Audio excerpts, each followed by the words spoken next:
And welcome to Flash Hobbies. Thanks to Micro Center, I finally was able to find a 3080 for my system. I've been using the EVGA GeForce RTX 3070 for the Win 3 for about the last 8 months or so, and I've been really wanting a 3080 because I run Microsoft Simulator, so I basically need as much power as I can get. And as you might know, with the chip shortage going on currently, it's really hard to get your hands on these. I happened to stop by my local Micro Center and they happen to have the 3080s in stock today. I was just short of getting a 3080 Ti, so that's all right. The interesting thing about this version is that this is the MSI Gaming Trio Z or Z instead of the X, as almost everybody has seen. There's not a whole lot of information about these online. The only difference that I've been able to differentiate as without opening it is supposedly the back plate on this is aluminum versus the X is like a graphene. It's like a plastic composite material, and this is supposed to be just like 15 megahertz faster than the X, so it's not a whole lot more performance. I think it's just more looks. It's the updated model. From what I hear, they're discontinuing the X and the Z is what they're going towards. Now, what's offered with this is something called the Tri-Frozer 2, which is basically just their proprietary fan design. In addition, they have a Torx fan design, which means they have a circle that goes all the way around the fan, and that kind of helps with stability as well as sucking in air into the actual graphics card itself. I've heard things about this card that it runs a little bit warm, but my system is a pretty cool case overall. At the time of this video, this card was $1,244 and some change from Micro Center. So the 3070 has served me quite well. It's been a great, reliable card. It runs great. It's very quiet. I love the LEDs on it, but like I said, I wanted just that extra little bit of performance, and if I could get my hands on a 3080, that's what I was going to do. The only thing that I'm really going to have to upgrade on mine is I have a 700 watt power supply that should be within the range for this system and the new card itself, but I am going to need the extra cable here, and I don't have the white cable for it. So the initial install is going to be with the black cable. I already ordered the next set of these. I just needed one more set. I already have it connected to the computer, but I don't have it in white. For those who may not know, this is just an extension for aesthetics. The actual cable is down here in the basement. It's a black cable, but I just wanted to have that white pop with everything being black. I've been trying to find a white card, but I haven't been able to find one. But before we do the install, let's check out a couple of games that I play and see how it stacks up with the 3070 and the 3080.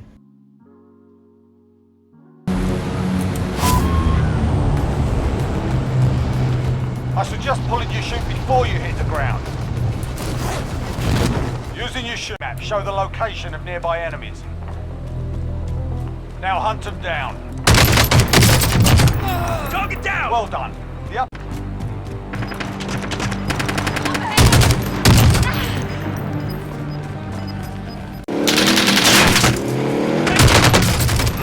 Target down! Enemy dropping into the AO. There's less than 10 to go. You taking fire!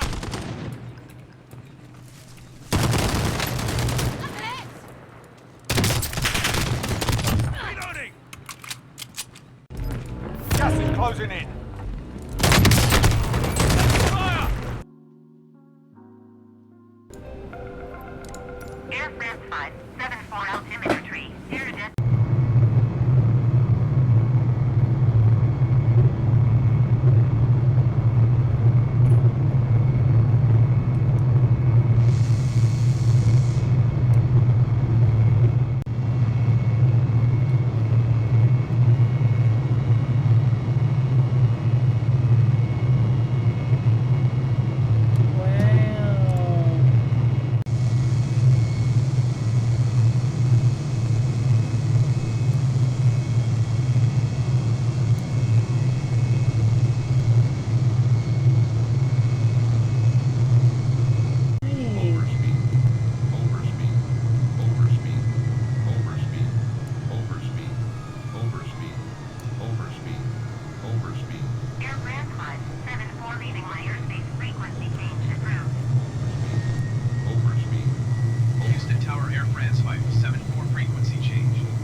Airbus A20N 5 miles. Clear through the Bravo airspace. Overspeed. France 574. Overspeed. Overspeed. Skywest 3678, contact Houston Center on 120.4. Houston approach, United 1130 is missed approach to Houston. Air France 574 have the traffic. United 1130, you are 3 miles northeast. Climb and maintain 5,000 feet. Expect ILS runway 9 approach via Urang transition. Clear to Urang. Air France 574 traffic is 1 o'clock 3 miles at 3,700 feet generic. Report them in sight. Air France 574 have the generic in sight. Climb and maintain 5,000 feet. Expect ILS runway 9 approach via Urang transition. Clear to Urang, United 1130. United 1516, climb and maintain 5,000 feet. United 1130, traffic is 9 o'clock 4 miles at 600 feet. Airbus A20N. Report them in sight. 400.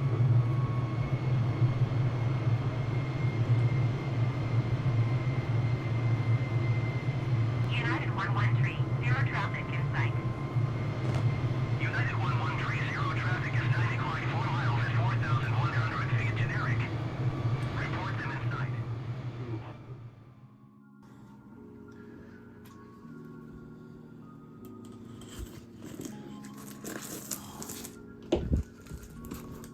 So as we take this plastic off here, talk about some of the features on it, like the Tri-Frozer 2, which is MSI's fan design. Pretty much what they do is they have a circle that goes all the way around the fan blades, gives it more rigidity, and supposedly it helps with the airflow to suck in. So I'm not really sure, but you know, this car features all the bells and whistles, ray tracing, DLSS, pretty much anything that you would need out of the graphics cards for, you know, current and probably near future-ish games, you know. So let's go ahead and take this bad boy out. I must say the unboxing for this has been very different compared to the EVGA card. The EVGA card was kind of more straightforward. It didn't seem like a very premium experience. This definitely feels more premium. As you can see here, we have this nice, I guess, documentation for our card. It comes with all the stuff for it. I guess how to upgrade it if you don't know how to upgrade it. It's a pretty straightforward process, honestly.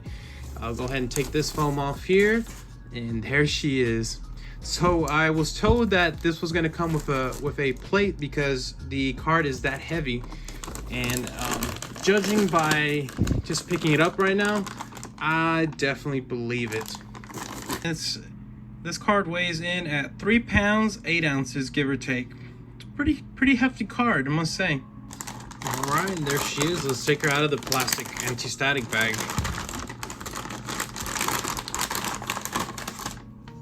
Wow. Definitely feels like a premium card compared to the 3070. Nothing against the 3070 at all, but this seems so different, so much different than the 3070. Just in structure, in size, the design. The 3070 is using a 2 8-pin, and I have to add a third 8-pin to this, which I already have the cable ready to go. I just have to run it through. I had to order a new set because I didn't have a matching set for the cables. But man, this card looks absolutely amazing. So this card, from my understanding, will light up here at the MSI with the G-force, and on the bottom it's got 3 little strikes or stripes, whatever you want to call them, claw marks. Those light up as well. Should be a little interesting because I'm orienting the card this way, horizontally, not vertically. In the back we have 3 display ports and 1 HDMI, and obviously this runs on PCI Gen 4, so that's gonna offer the fastest speed for this card.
Well, that's going to do it for this video, guys. If you have any questions, as always, leave them down below. Don't forget to hit that like, subscribe, and stay tuned for the installation of this card and some benchmarking.